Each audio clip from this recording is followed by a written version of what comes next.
The 9th century, the Scandinavians or Vikings have a very strong maritime power.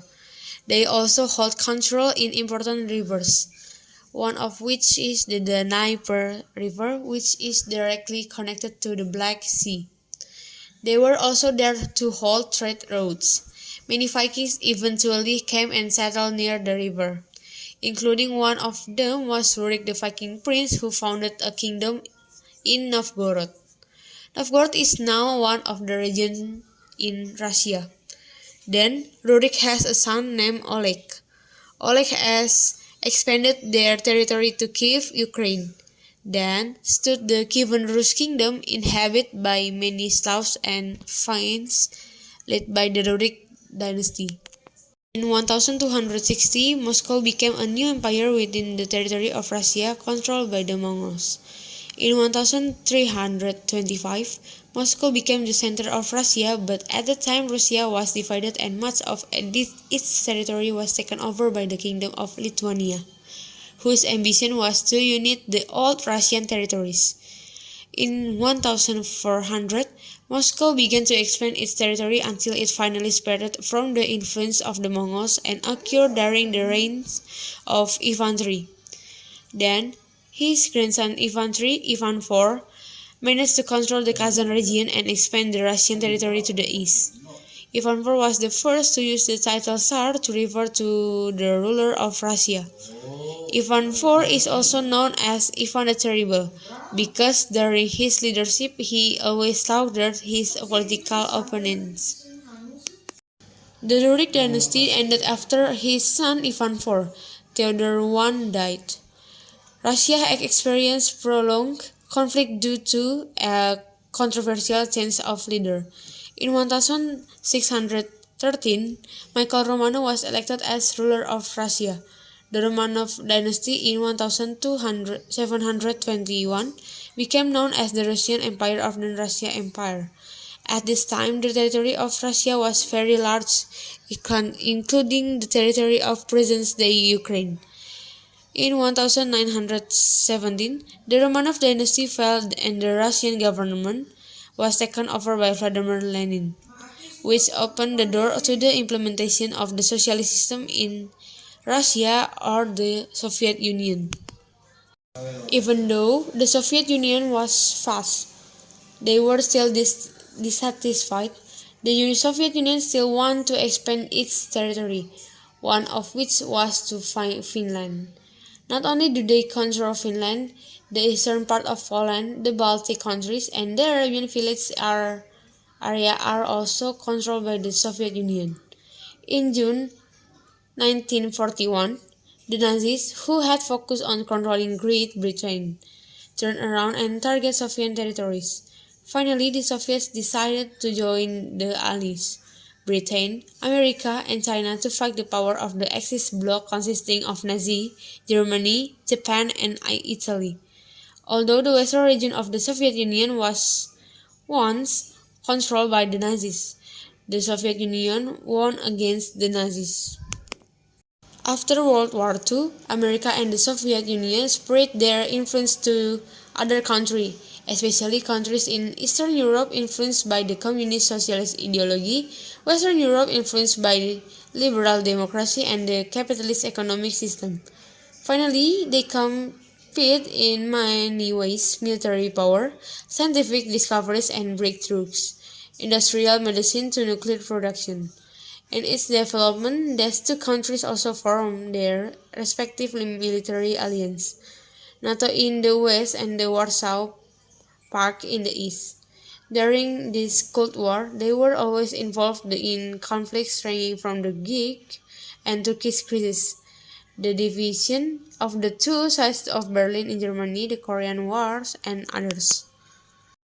In 1991, the Soviet Union, which previously consisted of the 15 republics, finally broke up and formed its own country, including Russia and Ukraine. The current conflict in Ukraine is actually related to a long history of feeling that Ukraine itself is part of Russia and became the forerunner of Russia. It first appeared in the city of Kiev, which is now the capital of Ukraine. current Russia President Vladimir Putin.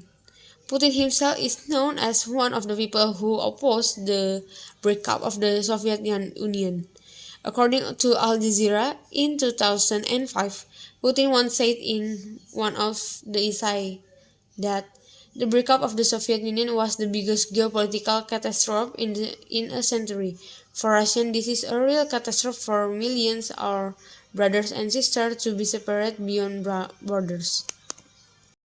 The problem started when the Ukrainian government was dominated by a pro-Western group, which eventually led to Ukraine getting closer to the European Union and NATO. This displeased Russia, and Putin made a request to NATO that looked more like coercion. There were several requests, namely, first that it was not allowed to expand its territory to Eastern Europe, that NATO was forced to withdraw its troops from Eastern Europe, and that America could no longer provide protection to allies in Europe, especially using nuclear weapons. Putin also says that if the request was not fulfilled, he would send troops to Ukraine. After that, Russia sent hundreds of thousands of troops to the Ukrainian border complete with combat vehicles and rockets.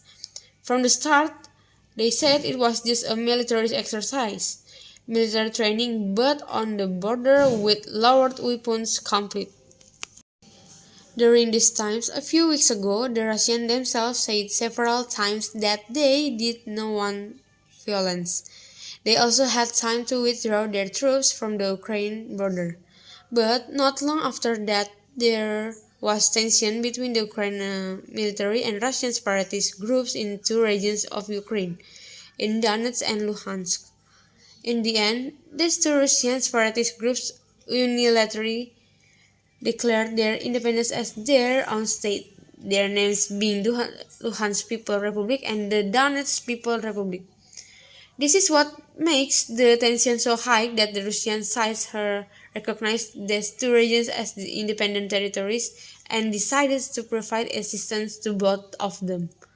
Finally, things are happening now on February 24, 2022. The Russian president issues a decision to launch a special military operation into Ukraine, he said, to protect people who are discriminated against by the Kiev regime.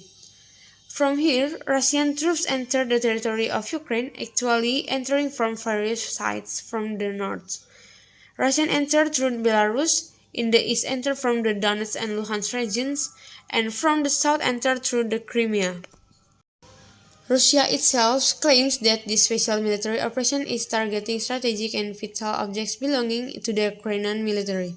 The goal is to paralyze the Ukrainian military power, so the airports and ports are all occupied by them. All weapons warehouses are being targeted by rockets. Anyway, everything related to the Ukrainian military was attacked, and on the first day of the Russian military operation, the Ukraine and Russia claimed they had success in destroying more than 70 military targets, including 11 airfields, and this is only one day. This is only the first day. This Russian coming to Ukraine is also called a portable crematorium. A portable crematorium site. According to Ben Wallace, the British Defence Minister will use this portable incinerator to burn the bodies of victims and in the field to eliminate evidence of violence. On the Ukrainian side, Ukrainian President Volodymyr Zelensky and his family decided to stay in Kiev, and he said, "I know and I am the number one target and my second family, but I reiterate that I will stay here to defend my motherland, even though there has been an invitation to join NATO." Unfortunately, Ukraine itself has not officially become a member of NATO. So, in terms of war, the Ukrainian troops have not received any assistance. That's why the Ukrainian president also made a statement saying that we were left to fight alone against Russia. Other European countries have also so far only provided financial aid for combat equipment and logistical assistance to the Ukrainian people, but have not yet participated in deploying the troops there. America and other European countries maximize diplomatic and economic sanctions from Russia. Several countries have also prepared troops and their defense equipment in neighboring Ukraine in case of an emergency. For example, however, no one has yet entered the territory of Ukraine. Actually, if up to now, no one has provided direct support for Ukrainian resistance, this makes sense. Previously, Putin had also threatened to make the situation worse. Putin gave an ultimatum saying, if any other country dares to interfere in this conflict, be prepared for that country to suffer the worst consequences that have never been seen in this history. Previously, many of the threats had misjudged nuclear attacks. Many parties can misunderstand like this because, according to various news reports, Putin himself has already prepared the deterrence force and nuclear weapons in several areas. The consequences of the Russian invasion of Ukraine itself are actually not the first. Previously, the Crimea region, which was one of the starting points for the Russian attack, was part of the territory of Ukraine, which was annexed or taken by Russia in 2014. Until now, support for Ukraine continues to come from various countries from various parts of the world and its neighboring countries as well, which open the border gates and prepare places to accommodate refugees from Ukraine. Demonstrations asking Russia to stop the invasion have also been everywhere, including in Russia itself.